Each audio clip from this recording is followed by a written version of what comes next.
ಬಿಹಾರ ವಿಧಾನಸಭಾ ಚುನಾವಣೆ ಮೊದಲ ಹಂತದ ಮತದಾನ ಮುಗಿದಿದೆ. 121 ವಿಧಾನಸಭಾ ಕ್ಷೇತ್ರಗಳಿಗೆ ಮತದಾನ ಆಗಿದೆ. ಆದರೆ ಬಹುಪಾಲು ಕಡೆ ಬಿಜೆಪಿ ಎದುರಿಸಿದ್ದು ಎಂತಹ ಸಂಕಷ್ಟ ಅನ್ನೋದಕ್ಕೆ ಸಾಕ್ಷಿ ವಿಡಿಯೋದ ಆರಂಭಕ್ಕೂ ಮುನ್ನ ನೀವು ನೋಡಿದ್ರಿ. ಚುನಾವಣಾ ಆಯೋಗದ ನೀತಿ ನಿರ್ಧಾರಗಳ ಪ್ರಕಾರ ಎರಡೂ ಹಂತದ ಚುನಾವಣೆಯ ಮತದಾನ ಮುಗಿದ ಬಳಿಕ ಎಕ್ಸಿಟ್ ಪೋಲ್ ಅನ್ನ ಮಾಧ್ಯಮಗಳು ಕೊಡ್ತವೆ. ಆದರೆ ಈಗ ಕೊಡುವಂಥದ್ದು ತಪ್ಪು. ಆದಾಗ್ಯೂ ಬಿಹಾರದ ಜನ, ಜೆನ್ಜಿ ಯುವ ಪಡೆ ಮತದಾನದ ಸಂದರ್ಭದಲ್ಲೇ ಎಕ್ಸಿಟ್ ಪೋಲ್ ಅನ್ನ ಲೈವ್ ಆಗಿ ಬಿಟ್ಟಿದ್ದಾರೆ. ಏನಾಯಿತು? ಒಂದಲ್ಲ ಎರಡಲ್ಲ, ಸುಮಾರು 15 ವಿಧಾನಸಭಾ ಕ್ಷೇತ್ರಗಳ ಪೈಕಿ, ಅದು ಬಿಜೆಪಿಯ ಶಾಸಕರು ಗೆದ್ದಂತಹ ಮತ್ತು ಪ್ರಬಲವಿರುವಂತಹ ಕ್ಷೇತ್ರಗಳಲ್ಲಿ ಆ ಕ್ಷೇತ್ರದ ಬಿಜೆಪಿ ಅಭ್ಯರ್ಥಿ ಮತಗಟ್ಟೆಗೆ ಬಂದಾಗ ಓಟ್ ಚೋರಿ ಅಂತ ಜನ, ಸಾಲಿನಲ್ಲಿ ನಿಂತಿದ್ದ ಜನ, ಮತ ಹಾಕೋಕೆ ಬಂದಿದ್ದಂತಹ ಜನ ಘೋಷಣೆ ಕೂಗಿರುವಂಥದ್ದು 3 ಕ್ಷೇತ್ರದ ಎಕ್ಸಾಂಪಲ್ ನಿಮಗೆ ತೋರಿಸಬಹುದು. ವಿಡಿಯೋದ ಆರಂಭಕ್ಕೂ ಮುನ್ನ ನೀವು ನೋಡಿದ್ರಿ.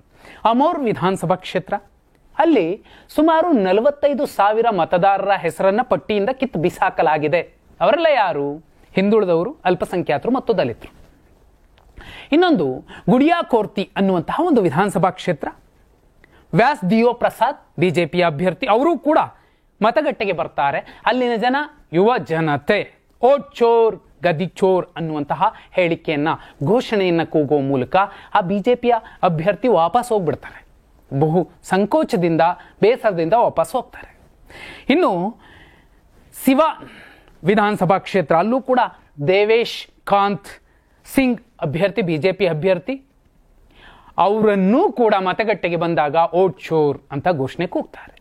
ಸುಮಾರು 17 ವಿಧಾನಸಭಾ ಕ್ಷೇತ್ರಗಳಲ್ಲಿ ಇಂಥದ್ದೇ ಎಕ್ಸಿಟ್ ಪೋಲ್ ಅನ್ನ ಬಿಜೆಪಿಯ ನಾಯಕರಿಗೆ, ಹಾಲಿ ಶಾಸಕರಿಗೆ, ಅಲ್ಲಿನ ಜೆನ್ಜಿ ಯಾಕೆ ಇಂಥದ್ದೊಂದು ಮೆಸೇಜ್ ಅನ್ನ ಕೊಟ್ಟಿರಬಹುದು. ಅದರ ಅರ್ಥ ಮೇನ್ ಸ್ಟ್ರೀಮ್ ಮಾಧ್ಯಮಗಳಲ್ಲಿ ಬಂದಂತಹ 140 NDA ಕೂಟ ಗೆಲ್ಲುತ್ತೆ ಅನ್ನುವಂತಹ ಲೆಕ್ಕಾಚಾರಗಳು ಸರಳ ಅಲ್ಲ, ಸುಲಭ ಅಲ್ಲ, ಅದೆಲ್ಲ ವಾಸ್ತವ ಅನ್ನೋದನ್ನ ಇವತ್ತು ಮಾಧ್ಯಮಗಳಿಗೆ ಕೂಡ ಅಲ್ಲಿನ ಜನ ತೋರಿಸ್ಕೊಟ್ಟಿದ್ದಾರೆ. ಯುವ ಜನತೆ ಜಂಗಲ್ ರಾಜ್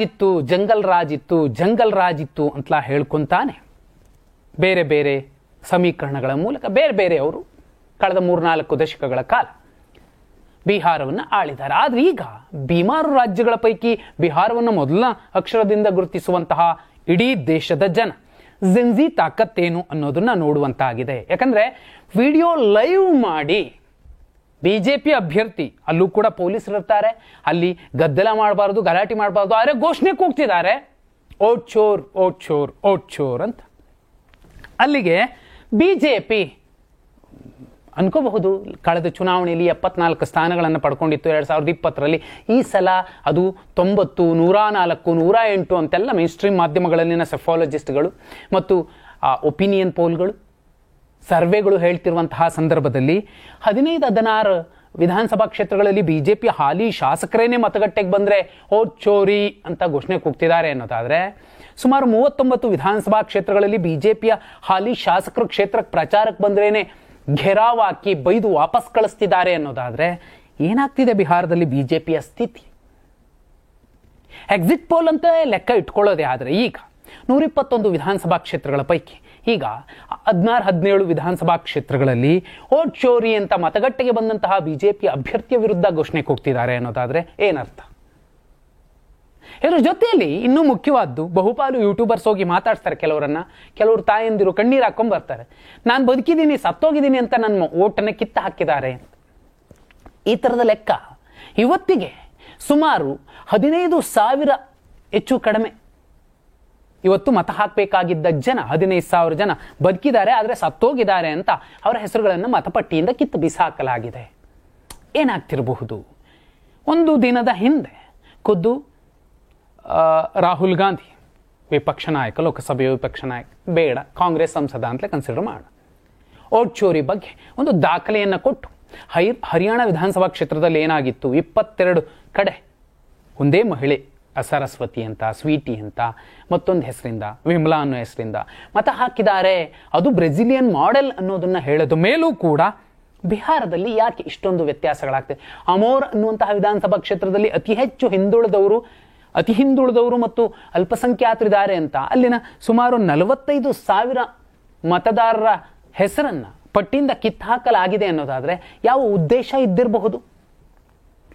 ಜನ ಮತ್ತು ಅಲ್ಲಿನ ಯುವ ಜನತೆ ಜೆನ್ಜಿ 96ರಿಂದ 2012 ಮಧ್ಯೆ ಜನಿಸಿದಂತಹ ಏನೊಂದು ಯುವ ಪೀಳಿಗೆ ಇದೆ, ಕುದಿಯುವ ನೆತ್ತರಿನ ಯುವ ಪಡೆ ಇದೆ. ಅದು ಈಗ ವಿಡಿಯೋ ಲೈವ್ ಮಾಡೋ ಮೂಲಕ ಫೇಸ್ಬುಕ್ಕಲ್ಲಿ, ಟ್ವಿಟ್ಟರ್ಗಳಲ್ಲಿ ಎಕ್ಸಿಟ್ ಪೋಲ್ ಇದೇ ನೋಡಿ ಅಂತ ಬಿಜೆಪಿಗೆ ಹೇಳ್ತಿದೆ ಅನ್ನೋದಾದ್ರೆ ರಿಸಲ್ಟ್ ಏನಾಗಬಹುದು? ಕಮೆಂಟ್ ಮಾಡಿ.